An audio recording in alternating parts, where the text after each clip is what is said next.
Hey friends, how you doing? Welcome back to my channel, or welcome if you're new here. I'm the Transponster and we are building in The Sims 4 as we usually do. However, today there is a little bit of a twist on the particular build that I'm doing, along with a couple more that I'll have coming out in the next week or so. But I am part of a Discord server. It is the Sims 4 18 plus server by my friend Sarah Simmer XO, and I run the build challenges there now. So this month we've got 3 different themes going on. They are all summer themed. So this particular one is our summer cottage. So first you will see me building basically the shell of it, which is available for download as just a shell on my gallery, which is always in the description below.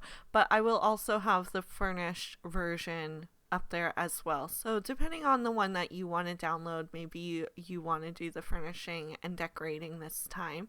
But the challenge is definitely through the Discord server. The perks are all related to the server itself. So if you're interested, that is also in all of my descriptions. You're welcome to come and join, so long as you are 18 plus and you play The Sims. But anyway, the challenge rules or guidelines, so to say, were to build a summer cottage or fairy themed home, or you could download the shell and focus on decorating, but it had to have a porch and garden space. It could be functional or just decorative, so mine is definitely more on the decorative side, but I do have the planter pots, so if you did want to have a gardening sim here, you are ready, set, go. Recommended to use light wood tones with pops of color for that summer vibe, and it should have some kind of water feature.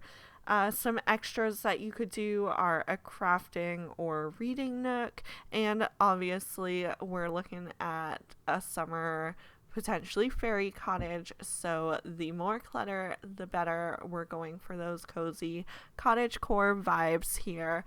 I definitely am not participating in the challenges. This is more for fun. I am always working on that save file, so this build is going to be in Granite Falls. Yes, I hesitated because it didn't feel right rolling off the tongue, but that is the world that comes with Outdoor Retreat. One of the early game packs in the game. It might have even been the first game pack if I remember correctly, but I love the aesthetic here, the vibe. I'm a nature girl. I like being in the woods, so this is definitely a vibe. I will admit I didn't really go with the Washington theme here. I just kind of went with that challenge theme, and I felt like it fit here because you have like a wide variety of cottages. Sometimes in cottage country you could have super modern ones all the way to like off the grid grandma's little hut down there in the trees somewhere. So yeah, I think it turned out well, and the pond is technically swimmable, although with all the green mossy stuff in there, I don't know if I would want to swim there. I would probably focus more on fishing. There's also fishing behind this lot that I have it placed on as well. It is the Riverside Retreat lot, if you haven't noticed it being at the top of the screen. Usually the lot name that's up there is the one that it's on in-game, because I don't rename them until they're on the gallery, just for ease, I guess. I also felt like in order to fully be in those cottage vibes, we needed lots and lots of greenery, especially vines going up the side of the house. I am always here for wall vines. They are just so aesthetic and old-timey classic feeling, I guess. It's just, yeah, my thing. I like that cozy cottage core grandma aesthetic, which I'm moving to the country soon, so it's going to be fitting finally. sort of getting out of the basement apartment living, but still in a way am. Although it is a walkout into beautiful nature landscapes, so I can't complain this time with my full-sized windows and space to just live. Yeah, feeling good about where life's taking me right now, sort of, mostly. It's a little unknown and scary, but yeah, it'll be fun. Anyway, off topic, getting into like my real life stuff, which is kind of weird, not entirely used to it yet, but I'm gonna flash back to the build that we're doing. I got really deep into the landscaping before even looking inside this home. We've got these enclosed stone garden beds here in front. They're very uniform looking, well maintained. This, is on the small side of garden when I've got that listed in the, guidelines for the build itself. But you will see we're nowhere near being done. Of course, we have to have these circular garden landscapes at the front, kind of giving us a little bit of curb appeal because we don't really have the nicest pathway, just kind of some stone and dirt, which more than fine. We're on holidays. This is the vibe of the home to have this nice kind of cobblestone pathway. I made it easy on myself by using the floor tile ones that come with the Riviera Retreat. Yeah, Riviera Retreat kit, but it's far easier than turning and twisting every single individual pathway stone. So that's what I did here. If you don't have that kit, unfortunately, they won't show up.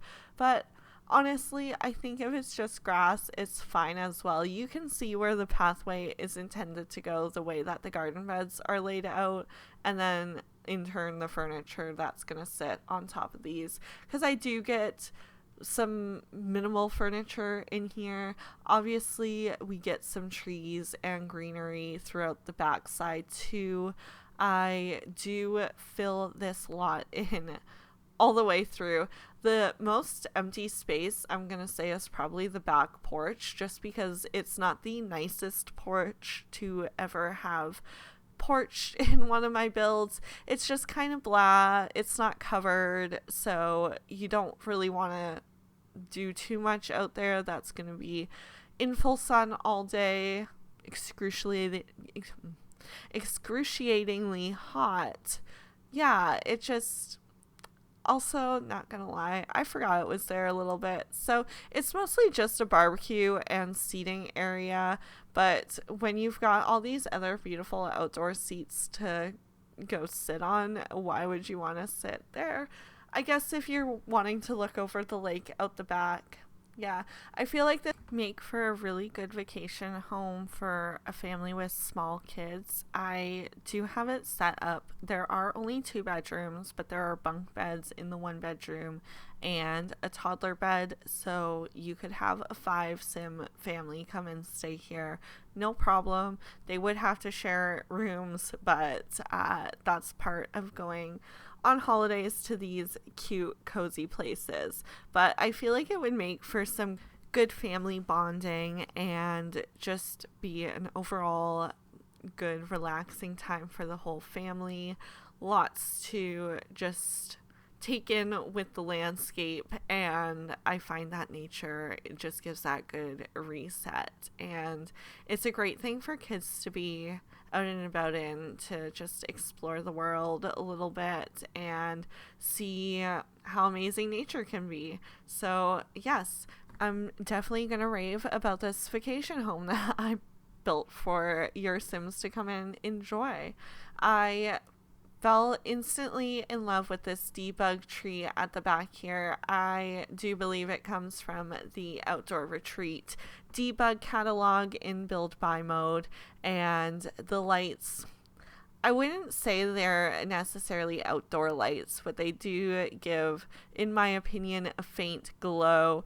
It's kind of like how the moon is just naturally a light because how big and naturally bright it is in its coloring. I could also be scientifically wrong in that. I don't know if the moon actually gives off light, but that's where I'm coming from here. It's honestly just for the aesthetic. Anyways, it really tied in this back garden area. Like, how much do you just want to go and sit there and read a book one afternoon, listen to the birds, see the butterflies flying by, pollinating the flowers that are so beautifully blooming around you with the sounds of the lake rippling. Yeah, this is the ideal vacation spot. And because it's not an overly large home and I didn't overcrowd it with expensive items, I would think that this is a fairly affordable vacation for your Sims to go on. They can come year round and enjoy a fireplace. You do not have to come in the summer months to enjoy a cottage, but it is summer now for us while we're doing this build. So we're taking it all in the last month that we have before it starts to get chilly again with the fall season, so long as you live somewhere that's seasonally applicable like myself. So obviously if you live somewhere that's warm all year round, it's less drastic of a temperature change, but you still feel the little nip in the air sometimes, I would think. So yeah, just year round here, we're ready for your Sims. They're gonna get the cozy vibes on. And I just tucked the outdoor garbage around the corner there, getting the final touches in of the lighting. I like to make sure that all works outside and that you're not in utter darkness when you're walking up late at night because you've lost track of time at one of the festivals or high school prom or wherever you're hanging out. The bathroom is a little on the tight side. There is also just the one, and I'm also cluing in right now that while I did put a toddler bed, I didn't put a toddler potty. So I'm going to give you the assurance that when this is uploaded with the furnished version to the gallery, I will have added a potty in either the bedroom or the bathroom. The living space, I chose to opt out of using a TV. It just didn't fit that cottage vibe, and maybe it's coming from personal experience because my family cottage, it has a TV, but we're internet free and we do not have great cell service. So even though I don't have Wi-Fi and could potentially rely on my data plan, it's not working for me either. So we make do, we read books, we play board games, and that's kind of what I'm going for here. This is a place to come and have family time, not a place to come and do the same things you would do at home in like a different house. It's just not what we're going for here. And as much as I would have loved to use a round dining table in this dining room, I couldn't fit it, so we did have to revert and use just this rectangular one, and it only has 4 seats because realistically it's all we could comfortably fit here to where everything is still functional and aesthetic. I could have made it slightly of a bigger space, but again, I wanted this to be a small place for your Sims to come and feel like they're tucked away out of the hustle and bustle of their suburban, I'm assuming, lifestyle. Who knows? Maybe this is where your writer Sims are going to come for their next big break of a novel, or the famous actress that you've got just needs an escape from the limelight, and this is it. Cozy country cottage in the middle of the woods somewhere in Granite Falls, away from everyone, away from the paparazzi, the flashing lights, and neon signs. Look at that imagination of mine just run wild. I do use a lot of neutral tones on the downstairs. I definitely focus my colors on that sandy blue coastal tones, but I do throw in the pops of yellow here and there. Upstairs is where a large portion of the color comes through in this home. I get into a little bit more pink than in the apron in the kitchen. I kind of took that one swatch and ran with it when we get upstairs. You will see what I mean shortly. I also tried my best to clutter this place up without actually having too much clutter or, borderline maximalism. We do have some added wall shelves in here and tables, stuff like that. I thought that little nifty knitting wall shelf in the house shape was so cute. I rarely get to use it because I feel like it's one of those quirky pieces that just it needs the right room to blend in properly, and it felt like this was the home for it. It's one of those cute little touches of character that your Sims will go away and be like, oh my gosh, look at this cute little wall shelf, and it'll make them want one of their own back home. So maybe that's where that trend comes from. I definitely don't go overboard with the pink in both rooms. I kept it to just the one, so it wasn't a huge amount on the eyes. I make that room the kids' room as well. It just felt a little more fun and playful. And when it comes to doing the exterior, I do get in your essential cottage activities like a campfire, the picnic bench, and I guess that's it, really. There's fishing and gardening. You've got your firewood station outside. And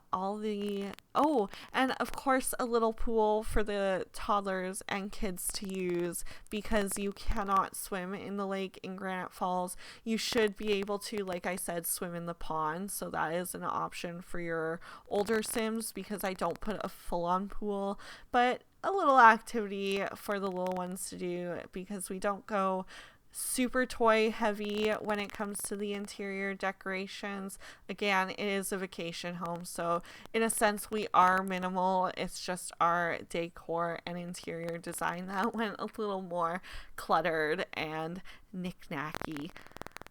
I picked some furniture I don't typically use when it comes to the bedrooms because I was trying to focus on making them bright and summery. So there's a lot of pink and yellow and blue. I would say that this is definitely a more modern feel than maybe the downstairs had, but I think it's also done in a way that's kind of natural. And you will find the only piece of tech in this home in the master bedroom. It is a computer, just in case you've got maybe a workaholic dad or mom that's on the trip with you and they can't peel themselves away. So maybe they're upstairs trapped to their work laptop, but the rest of the family is able to shut it off and escape into the great outdoors. But yeah, the build is definitely coming to an end. It's definitely a different perspective coming from doing the outside inward, but yes, this decorating will finish up fairly quick. We just have to get a couple beds in for your Sims kids to come and sleep, or maybe you just come mom and dad for a little sneaky getaway without the rest of the family tow-alongs. But anyway, thank you so much for hanging out with me and watching this speed build. Hopefully I see you guys over in the Discord that I am a huge part of, and I look forward to seeing your version of this build if you do come and join us. You've got the whole month to do it, so don't hesitate. It's going to be a fun time. I'm excited to get back into these too. I'll definitely be sharing more of my challenge builds on my YouTube, and the goal is to actually tour these whether or not you're participating in the Discord server challenge. If you wanted to download this this one or one of the 2 other homes that I'll have coming out in the next little bit, you're more than welcome to just use the hashtag that I included in the description on the gallery, and I will see it when I do my tours of them. So yeah, I look forward to seeing those too. Whether you use my shell or build from scratch, I'm here for it. So take those guidelines I mentioned earlier on, I'll list them in the description below. Take those into consideration when you do your builds, please. And also that CC will not show up when I'm touring them. So yeah, look forward to that. Have a wonderful rest of your day, and don't forget to comment, like, and subscribe. Thanks again. Bye.